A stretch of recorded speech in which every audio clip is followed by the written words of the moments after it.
Hello friends, welcome back to my YouTube channel MJ all classes. Class 8 exercise 1.1 का ये 5th question है। अब तक के मैंने 4 क्वेश्चंस अपलोड कर दिए हैं और इसका इंट्रोडक्शन पार्ट भी मैंने अपलोड कर दिया है।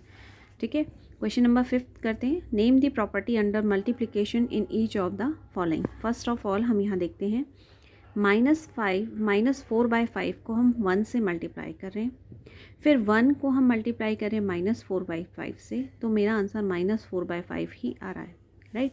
अगर मैं कहूँ कि किसी भी चीज़ को, किसी भी डिजिट को अगर 1 से मल्टीप्लाई किया जाता है तो आंसर वही आता है जिससे हम उसको मल्टीप्लाई करें। जैसे मैंने यहाँ एग्जांपल दिया है कि एग्जांपल ए को अगर मैं, एग्जाम्पल क्या है मेरा ए, अगर मैं 4/5 की जगह एक एग्जाम्पल में ए ले रही हूँ, तो ए को अगर मैं 1 से मल्टीप्लाई करूँ या मैं कहूँ कि 1 को मैं ए से मल्टीप्लाई करूँ तो भी मेरा आंसर ए ही आ रहा है।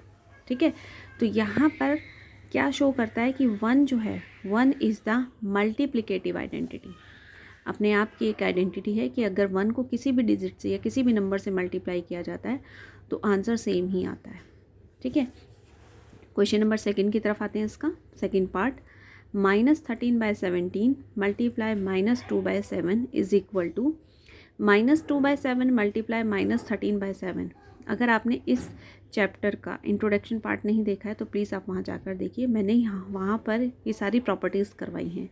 अगर मैं इसको एग्जाम्पल फॉर्म में ही बताऊँ आपको, देखिए मैंने वहाँ पर बताया था उस इंट्रोडक्शन पार्ट में कि इसको मान लेते हैं A/B मल्टीप्लाई C/D, और अगर मैं C/D को पहले मल्टीप्लाई कर दूँ A/B से तो आंसर मेरा सेम ही आएगा। तो इस तरह की प्रॉपर्टी को हम बोलते हैं कॉम्यूटेटिव प्रॉपर्टी। तो ये कौन सी प्रॉपर्टी शो करता है? कॉम्यूटेटिव प्रॉपर्टी शो करता है। और मैंने आपको बताया भी था जो कॉम्यूटेटिव प्रॉपर्टी है वो सिर्फ एडिशन और मल्टीप्लाई में ही अप्लाई होती है, अदर और किसी में ही अप्लाई नहीं होगी। चलिए नेक्स्ट में आ जाते हैं।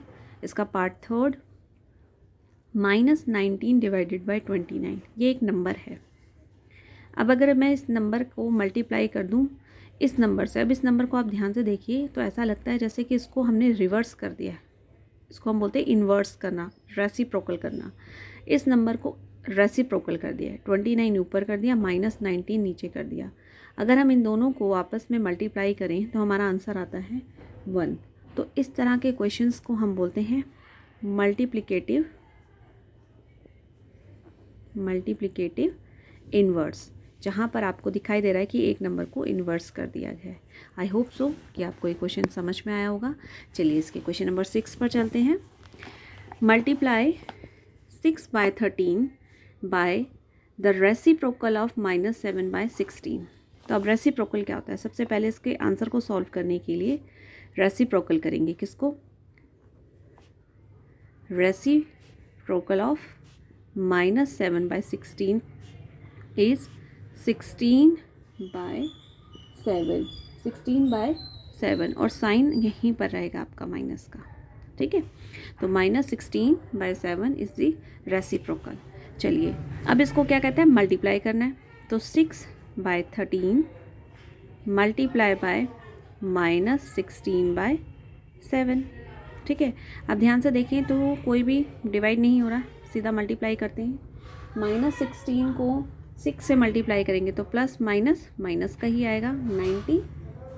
16 6 96 एंड 13 7 91, राइट। अब इसको देखें तो ये शॉर्टेस्ट फॉर्म नहीं हो सकती, शॉर्टेस्ट यानी कि इसकी सिंपलेस्ट फॉर्म नहीं हो सकती, सो दैट यही हमारा आंसर होगा। तो क्वेश्चन थोड़ा सा कंफ्यूजिंग फॉर्म में पूछ लिया जाता है। देखिए मल्टीप्लाई करना है 6/13 को बाय द रेसिप्रोकल ऑफ -17/16। अगर हम सिंपल फॉर्म में बोलते कि रेसिप्रोकल नहीं है तो हम सीधा मल्टीप्लाई कर देते। लेकिन सबसे बड़ी बात यहाँ पर ये है कि अगर आपको नहीं पता कि रेसिप्रोकल क्या होता है तो आपको ये समझना ज़रूरी है कि रेसिप्रोकल का मतलब क्या है, कि हमने इसको रिवर्स कर दिया, उल्टा कर दिया। 16 को न्यूमरेटर बना दिया और 7 को डिनोमिनेटर बना दिया। साथ में हमें ये पता होना चाहिए कि जो साइन है वो चेंज नहीं हो रहा, साइन वहीं रहेगा।